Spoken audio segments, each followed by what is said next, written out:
Salut à toi, ravi de te retrouver dans ma chaîne YouTube Live Eat Sport. Donc je suis Andy, je suis ton coach sportif et chaque jour je t'accompagne en te donnant mes meilleurs conseils, en te parlant de tout ce qui me passionne un petit peu dans la vie. Donc ça va de l'entraînement à la nutrition, à la motivation. Bref, l'idée pour toi, enfin l'idée en tout cas, mon objectif et ma mission, c'est pouvoir justement te faire changer de vie et de te transformer physiquement. Alors aujourd'hui, je vais répondre en fait à une question et à un sujet dont j'ai pas encore parlé sur cette chaîne, c'est la course à pied. Donc je vais te lire la question de Pierre. Donc bonjour Andy, merci pour tes super vidéos. J'ai une question pour toi. Je voudrais reprendre la course à pied après 10 ans d'inactivité. Comment dois-je m'y prendre? Merci beaucoup. Alors, déjà, merci Pierre de cette question. Donc, si toi aussi tu veux, si tu as des questions par rapport à ton entraînement, bref, si tu te poses des questions qui ont un rapport justement avec mes différentes compétences, eh bien, tu peux me les poser en dessous de la vidéo. Si tu es sur YouTube, au-dessus, enfin au-dessus ou en dessous, non, en dessous, et sur Facebook aussi, c'est pareil. Tu as dans l'onglet commentaires, tu peux voilà, m'envoyer ta question et je m'en servirai justement pour faire de nouvelles vidéos. Alors Pierre, pour répondre à ta question, je vais te donner un petit plan d'action que moi je donne en fait aux personnes avec qui je travaille en coaching. Et je vais te donner en fait 5 étapes, d'accord? Alors on pourrait avoir plusieurs étapes, mais je dirais que ces 5 premières étapes vont te permettre déjà de mettre en place ton objectif.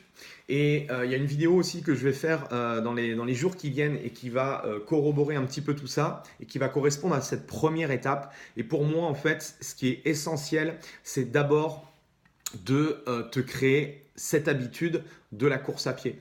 Comme tu le sais, si on veut réussir quelque chose, si on veut atteindre les objectifs qu'on s'est fixés, avant toute chose, il faut que ça devienne, entre guillemets, une habitude.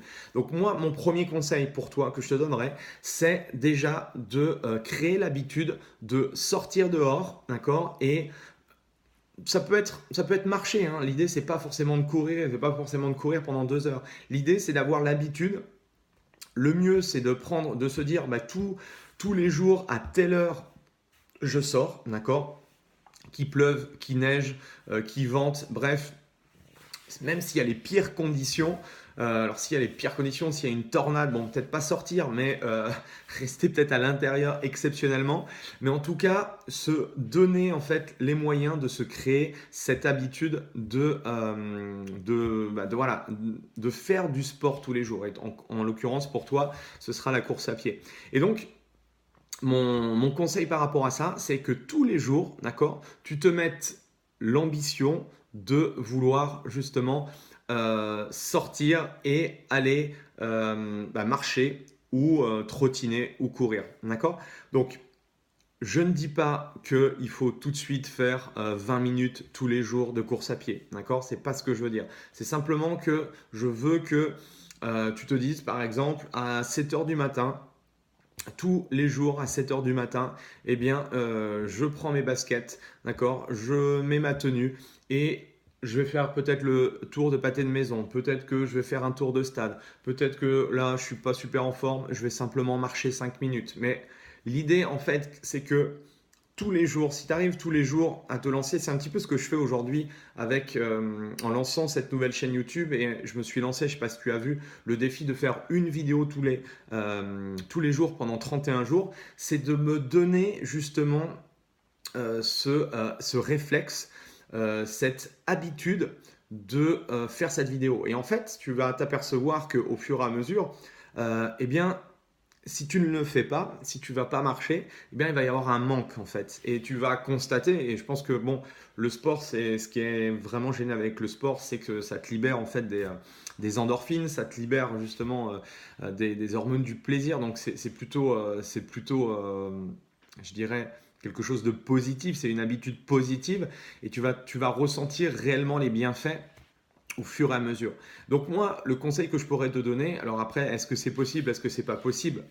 Voilà, si tu peux pas tous les jours, c'est pas très très grave, mais mais essaye au moins une fréquence de une fois tous les 2 jours de mettre ça en place, de te mettre ce petit challenge en place. Et tu verras que forcément, ça va aller beaucoup plus vite en termes de sensations. Je ne te parle pas de résultats, je te parle simplement de créer une habitude. Donc ça, c'est la première étape. Deuxième étape, ça va être justement de réellement comprendre que quand on démarre une activité sportive, quelle qu'elle soit, et là on va parler de course à pied, eh bien c'est cette notion en fait de progressivité. Quand je démarre avec une personne, alors bien sûr, j'essaye de la connaître. Alors nous, on ne se connaît pas encore, enfin on ne se connaît pas très très bien. Je sais que ça fait 10 ans que tu n'as pas fait de sport. Après, il faudrait approfondir tout ça. Mais ce qui est important, c'est que quand on n'a pas fait de sport depuis 10 ans, c'est justement de retravailler les fondamentaux, de retravailler un petit peu les bases. Et donc, ça va être de chercher à travailler sur cette notion de progression. Et ce qu'il faut comprendre en course à pied, on aura l'occasion d'en rediscuter à travers des vidéos peut-être un peu plus cas pratiques, c'est qu'il y a 2 paramètres importants. Il y a le paramètre quantité et il y a le paramètre qualité. Dans la quantité, on parlera de volume. Donc là, l'idée, c'est d'aller à une intensité peut-être à une intensité un peu plus basse, mais d'y aller longtemps, d'accord? Et au contraire, dans un deuxième temps, quand on commence justement à avoir retrouvé un petit peu des sensations, ça va être de travailler sur de la qualité et donc de l'intensité. C'est-à-dire que je vais mettre énormément d'intensité et forcément, je vais forcément réduire le volume, je ne vais pas pouvoir tenir longtemps sur la durée. Et donc, à travers ces 2 composantes-là, on va pouvoir justement améliorer le système cardiovasculaire, donc ton cœur, on va améliorer ton endurance et développer ta capacité justement à être bon en course à pied. Donc, d'abord la notion de progressivité, et je dirais dans l'étape 3, ça suit un petit peu cette notion de progressivité, c'est au début, surtout les premières semaines, les 4-6 premières semaines, c'est d'abord en fait, c'est pas forcément important de se fixer des gros objectifs, c'est plutôt d'y aller à la sensation. Je te disais de créer une habitude et de sortir tous les jours. Eh bien, voilà, il y a des fois, on va pas être forcément bien. Il y a des fois, on va être peut-être mal réveillé ou on va avoir peut-être une journée de merde. Peut-être que, voilà, on a un petit bobo.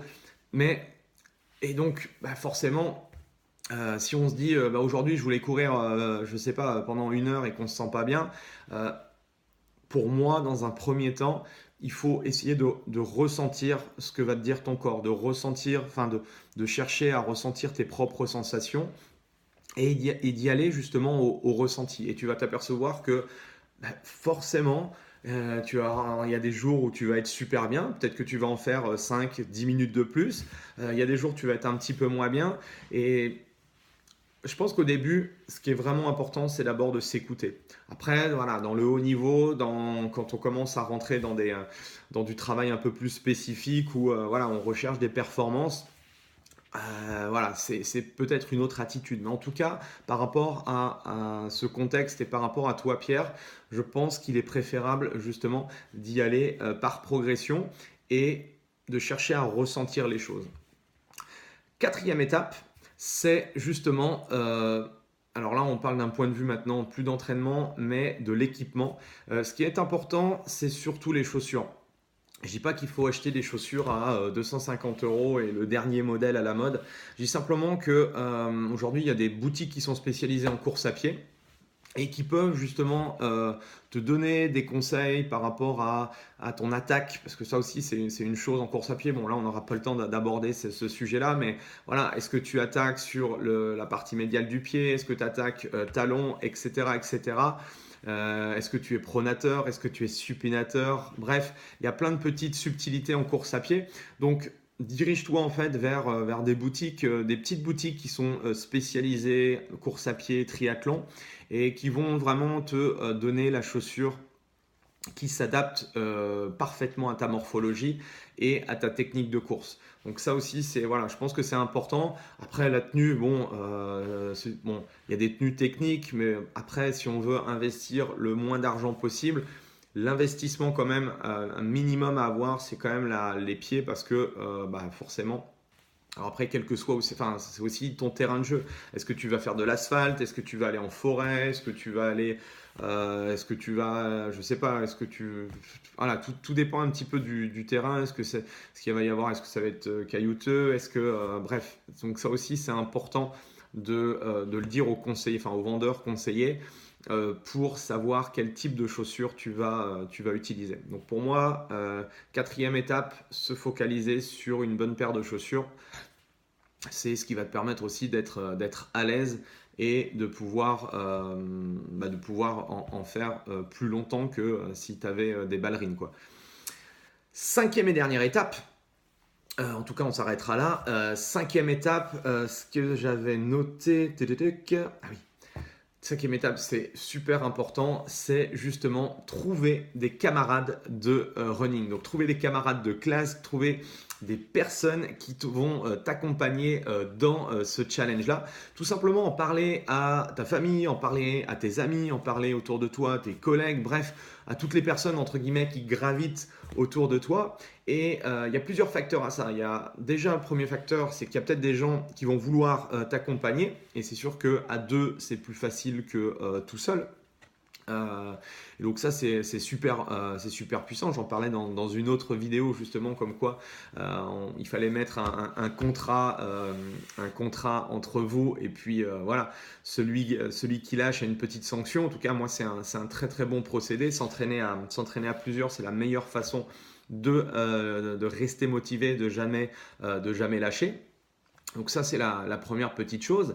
Et la deuxième petite chose aussi, c'est cette notion de gratitude, cette notion aussi on est super fiers en fait de pouvoir annoncer aux autres qu'on se lance justement dans la course à pied, qu'on voudrait justement se lancer un nouveau défi, peut-être préparer un 5 km, bref.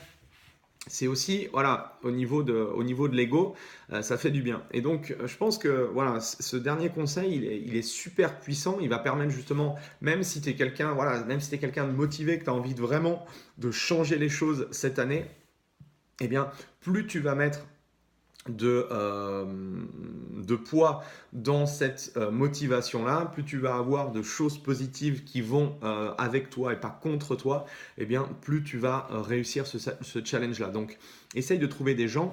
Moi je le vois dans le club que j'ai sur Dijon. Eh bien, certaines personnes, voilà, ils ont fait connaissance. Il y a ce côté social. Donc, si aujourd'hui tu es aussi dans un club, bah, tu peux connecter aussi avec des gens qui voudraient peut-être se lancer le défi de courir ou en parallèle de leur entraînement personnel de faire de la course à pied. Bref, et par rapport au club, bah, il y a des gens qui se réunissent, par exemple, tous les dimanches et ils font une session. Ils vont dans des endroits un petit peu différents. Et pour moi, c'est génial d'avoir connecté des personnes qui ne se connaissaient pas et qui aujourd'hui font du sport ensemble. Et je pense que voilà, c'est pour tout coach sportif, en tout cas, c'est tip top quoi. Donc voilà un petit peu les 5 conseils. Donc je te rappelle, en 1, c'est de te créer une habitude. En 2, c'est de chercher cette progression. En 3, c'est de courir à la sensation. Alors courir ou marcher, hein, parce que quel que soit, enfin voilà, en fonction de ton niveau, c'est difficile de te donner vraiment quelque chose de personnalisé, mais en tout cas, le simple fait d'aller marcher, le simple fait de bouger, le simple fait d'aller dehors, c'est déjà une victoire et c'est déjà très bien. Et si aujourd'hui tu te sens pas à l'aise et que tu devais absolument aller courir, eh bien tu vas pas courir, tu vas marcher, tu vas trouver un petit peu peut-être un terrain un petit peu plus accidenté, comme ça à la marche, tu vas avoir quelques pentes et tout, ton système cardiaque va monter, tu vas travailler ton système également musculaire d'une autre façon.